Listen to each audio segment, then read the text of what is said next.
War on the streets of Florida as hundreds of thousands of Latinos have left the state. The void that was left behind is a new battleground. War on the streets of Florida is that there is a war going on as these communities that were once inhabited by families are now sucking in the vacuum of all of Florida's most marginalized people. In the past, we've seen how simple immigration raids have turned neighborhoods into complete war zones, and with hundreds of thousands of people leaving the state of Florida, the situation on the ground now is volatile. 213,000 US-born students had foreign-born parents who were undocumented. Most of them left the state. What was left behind is mostly single males who don't have families. If you're following my channel closely, you know that we've seen a huge rise in gang graffiti in Southwest Florida neighborhoods that previously didn't exist. And with the new state law SB 1718, a lot of Latino communities being displaced, what's left behind are the most hardcore criminals who don't care about the law anyways. These poor communities were held by a working class, mixed citizenship status families.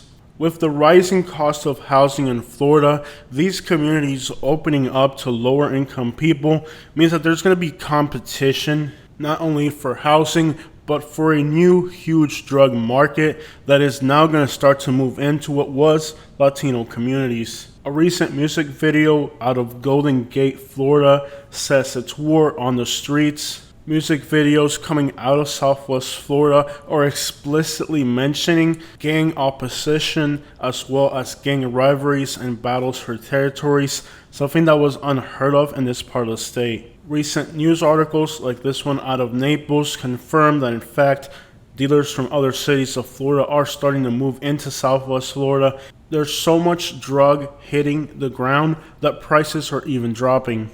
Because of Florida's actions against Latinos in the state, many criminal organizations have vouched to flood the state with drugs as a detriment for what they've done to the Latino communities that they displaced. Similar to what happened when Donald Trump took power and his stance against immigrants, that many illegal organizations flooded the country with drugs, which has led to the fentanyl crisis we're in, where over 100,000 Americans are dying from drug overdoses, predominantly the white population.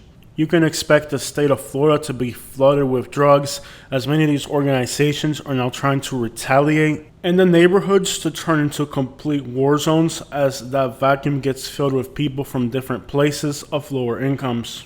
As Florida became more and more expensive, lower income neighborhoods jacked up their rents, which drove away a lot of the riffraff. But opening up this huge vacuum in Florida's inner cities and lower income means that now these cities can get flooded with lower income people and their lower income problems like increased gang activity. What we've already documented on our channel in the last few months is a huge increase of gangs marking up territories in Southwest Florida, something that hasn't happened in many decades. The presence of gangs in Southwest Florida was almost eliminated over the last 20 years. However, now, in the last few months, we've seen an uptick in gangs marking territory, making it publicly known to the communities they're in that they now have a presence. Take communities like Bonita Springs in Lee County, which 2 years ago were filled with people enjoying parks. Today, these parks are full of homeless people. And as the Latino communities continue to leave the state, established families leave, and the void gets filled in with people of lower incomes, making the communities more dangerous and volatile than what they were before. Even during the 2020 COVID madness, as crime increased throughout most American cities, cities like Fort Myers didn't have an increase in crime. However, now in 2023, murders are starting to pop up in different neighborhoods. In Lee and Collier County, areas that were established communities have now become free-for-alls with gangs fighting over who's going to make the sales. And over the last year, dealers in Southwest Florida have become so aware of law enforcement's ineffectiveness that many times, even while we're recording a video, people will approach us and on camera offer us stuff for sale. In 2015, for every one overdose death, there were 35 drug arrests. However, today, for every overdose death, there are only 8 drug-related arrests, which means that law enforcement is doing 20% less than they used to target drugs. Many people in the Bradenton and Sarasota area are reporting that stuff that they thought was herb is being laced, ends up being fent, making a lot of people OD. And because of people's addiction, both minors getting in contact with substances and ODing, or like the recent case out of Polk County where a couple neglectfully killed a minor because they were too high to figure out what was going on, leaving the child in a hot vehicle. Cases like this are becoming more common, and a lot of the cases don't make it onto the news, but if you listen to police radio, you'll be aware that there's an increase in overdose, and many times people overdosing are sometimes minors who come into contact with these substances by accident or by neglect. Regardless, the state of Florida got what it wanted to get rid of illegal Latinos. However, not all the illegals left. It seems like the ones that were trying to get their crap together were the ones that moved to other states, and the ones that stayed behind were the ones that simply didn't care about the law to begin with. So many Latinos stayed behind after the implementation of the law, despite their illegal status, that we can say that the work crunch in a lot of areas like landscaping that was expected didn't even take place. At least not to the same scale that was expected. It turns out that a lot of the people that did leave the state actually weren't working the worst jobs. They were a little bit better off and more established than a lot of people thought. Regardless on how you feel on this subject, the facts are the following. Gang graffiti is incrementing, particularly in neighborhoods that had a large Latino presence and now have become vacant. This vacancy of established communities has created the following. Homeless and transient people who are living in wooded areas are now starting to move into the neighborhoods that were once Hispanic and where thriving businesses once stood. Today, homeless camps are at their doorsteps. Florida's new law caused businesses in South Florida to close, and those businesses are now being used as shelter for homeless people. We've documented, and it's being reported throughout the entire state of Florida, that was once Hispanic communities are now vacant and homeless people have moved into those shopping plazas. As for rent signs pop up in Florida, something that had pretty much been non-existent for years, renters and landlords are finding that the people that are approaching them have extensive criminal records, bad credit, and make extensive demands for their condition of housing, despite the fact that the previous renters were in those conditions for years, making no complaints. While many people who were homeless proclaimed that when the Latinos and illegals left, that they would then have access to more jobs, the truth is that all these jobs have opened up in Florida, and I still see them out there begging. Many people who are homeless that we interview proclaim that they're disabled and they just can't work at their age. However, many of the illegal immigrants who were working hard landscaping jobs were not only elderly, a lot of them were even females carrying out the job of males. We never saw them complaining about the heat and hard work. But it seems that despite the fact that Florida now has at least 200,000 new jobs available, not only are those jobs not enough to pay a rent in Southwest Florida, but this new availability of jobs hasn't encouraged the homeless to go out there and get a job. Many employers simply do not care to hire transients, vagrants, and other people of the like for their companies, since they have to uphold the integrity of their company's reputation, and they can't depend on these types of people to fill those jobs, show up on time, be reliable, and you still have the aspect of trustworthiness. They just can't trust these types of people around customers' properties or their own company equipment. The propensity that these people have to be injured both on properties and on job sites means that both employers and landlords are very apprehensive to hire or house individuals who could easily try to sue them. That is currently the situation in Florida as the hardworking Latino communities leave behind. Gangs are fighting over the new markets that are being opened. The future of these Latino communities that have lost massive portions of their population is starting to look very uncertain.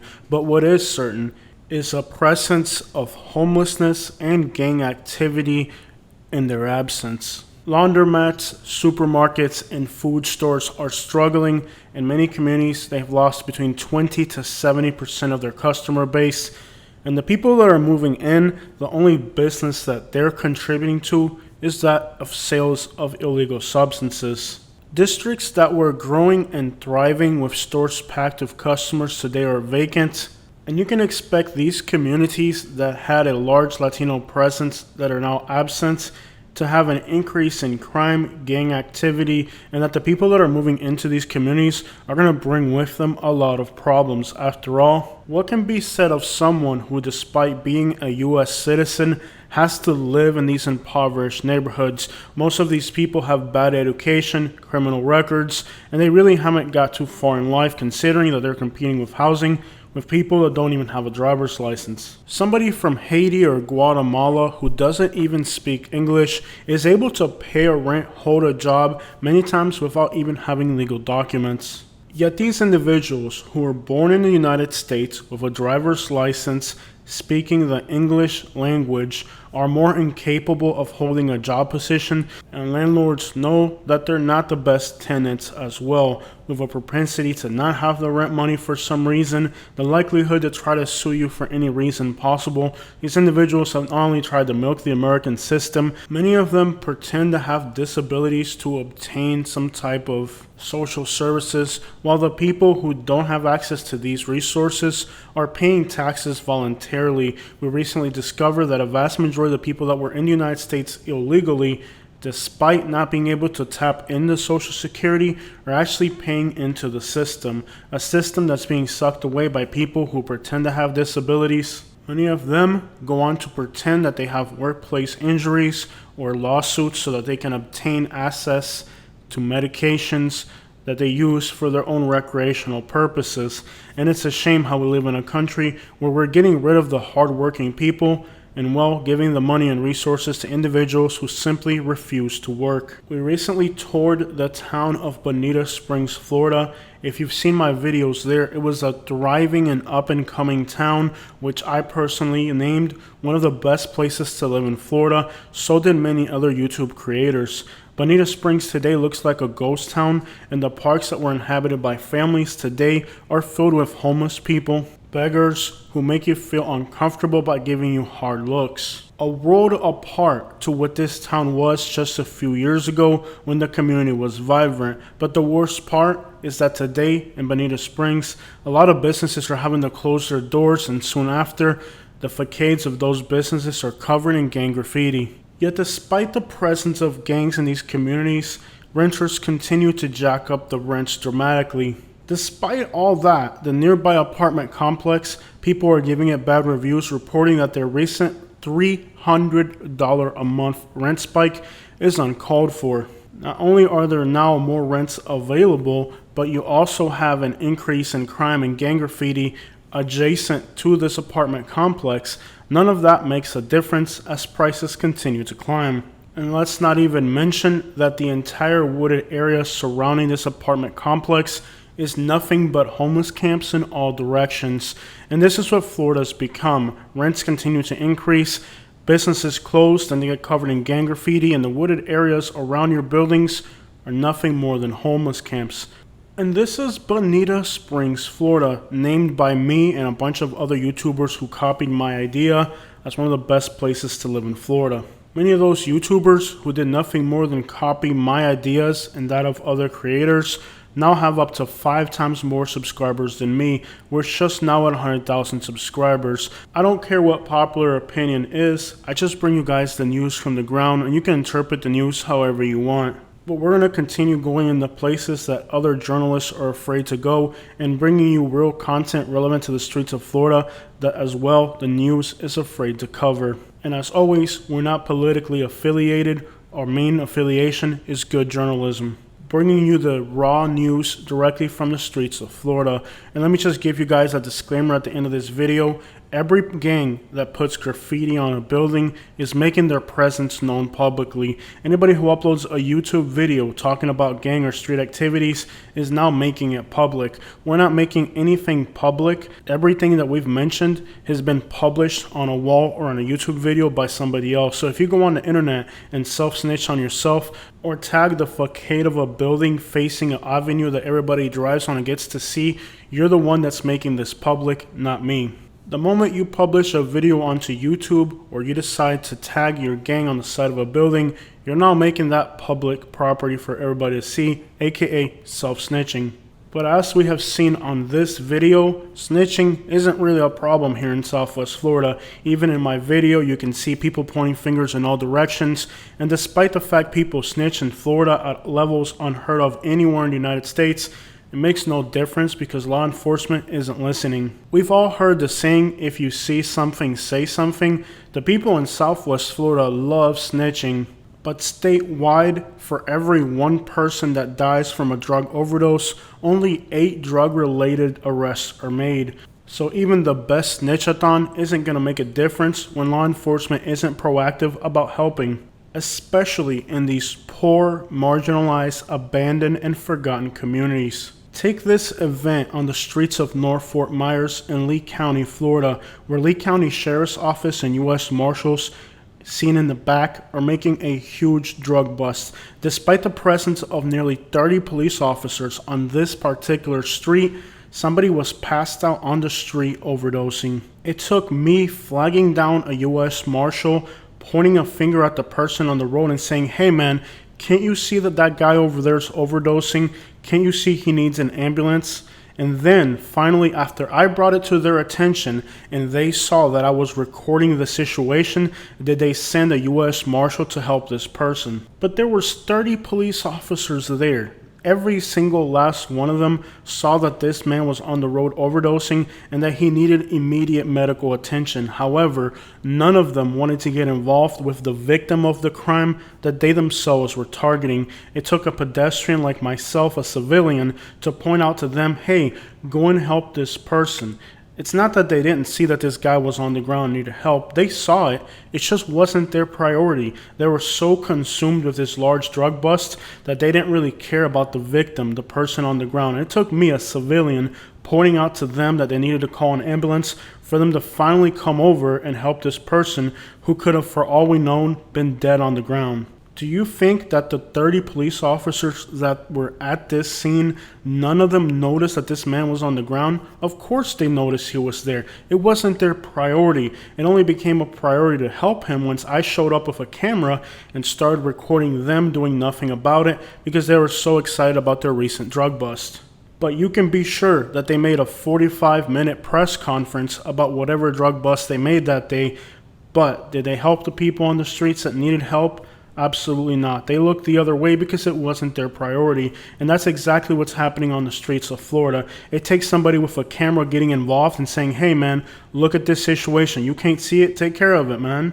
And part of the problem is just that police isn't proactive enough. They only care about taking those pictures they want, posting it on social media, because a lot of those people have political aspirations and they're trying to get as much online clout as they can get. Just like the gangsters on the street are trying to get online clout for their crimes, a lot of the people in law enforcement are trying to get online clout for how they expose crime. However, if you hit the ground with a camera, you'll find out that many of these counties in Florida, like Lee County and Polk County, that are making this huge online presence about how well they're taking care of their community, if you hit the ground in those places, some of the things you're going to see are absolutely horrifying. And just like the criminals today are doing a lot of what they do for online clout, a lot of the law enforcement is doing the same thing, just trying to get the online clout. But in reality, it's all a scam. It's like the new law, SB 1718 in Florida.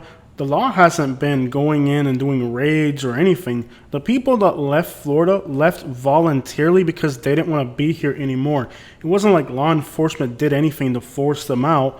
In fact, the ones that are left behind, they need to be taken out. Nothing's going to happen because, again, they made that law just so they can get the online clout that they needed. Oh, we're racist and we got the clout we needed for making this law. But in reality, is it really like being enforced? Is this law really going to make a difference?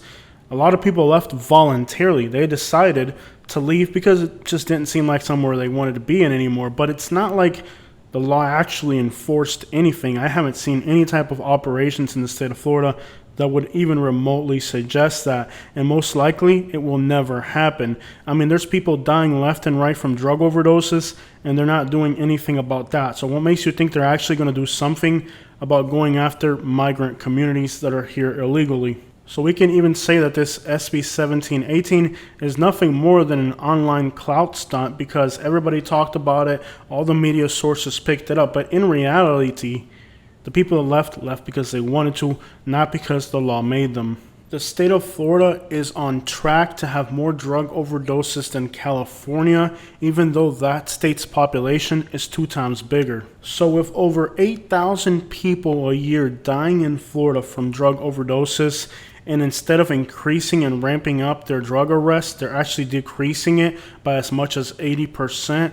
What makes you think they're actually going to target these immigrant communities, especially if they know that when they target these neighborhoods and they get rid of the immigrant communities, the murders start showing up, the gang graffiti starts showing up, and so do crimes. They know that if they completely eliminate these Latino communities and they're replaced with other low-income people from other parts of the state or the country, that their crime rates are going to go ridiculously through the roof. There's really not a lot of real incentive for law enforcement to want to go in and actually handle these neighborhoods, because when they do, they know that the murders are going to increase, they know that the crime rate's going to increase, and of course, the drug overdose death rates continue to climb. There's been a lot of effort to cover up the real crime rates, homelessness rates, and a lot of the other criminal analytics in the state of Florida, because they know it paints them in a very bad picture. So why would they do something that they know will absolutely make things much worse? And also, what does this say about the people of the United States right now, when people who don't speak English or here illegally manage to have much better criminal analytics than people who know the language, have an education, have everything given to them from driver's licenses, access to financing, properties, cars, a country that gives you more resources than any other country in the world, yet the people that are from here have worse criminal analytics than people from Guatemala who don't even know how to read. It just goes to show that if you try to fix one thing, it just messes up another, and there's no real solution to the crime situation that these inner city neighborhoods continue to face. You try to fix one thing and it creates another nightmare.